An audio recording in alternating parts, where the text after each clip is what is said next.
लागल सियावा बाबा लागल बा पियसिया अरे बाबा के पियसिया लागो नदी तीरवा कोई न हो अरे बाबा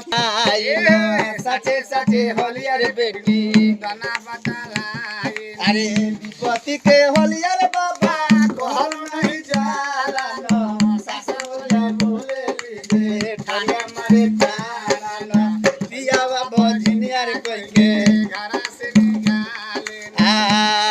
अरे बहिया पकड़ के रे बाबा नदिया से निकल न रानी के निकलते घर में नदिया पिया अरे 5 गो जुड़िया बाबा पनिया के पिया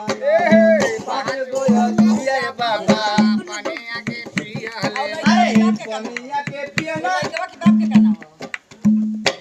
महेंद्र पिया बाबा पनिया के पिया ना पनिया के पिया ना बाबा तेरा बात पूछो देखी जौने लड़की के एगो लइका ना होला पतोही के एगो बेटा ना होला पौड़िया दुआर पर नहीं जाना कुल बड़ी भाग होला बास बराबर धन रही एगो औलाद ना रही तो जाई नहीं पौड़ पौड़िया बाबा महुआ के उठवा अगिया लगवल ना एक ही लाल नर नहीं के भजनी बनावे ना लकड़िया बाबा महुआ के उठवा ना ले के लकड़िया बेटी नदी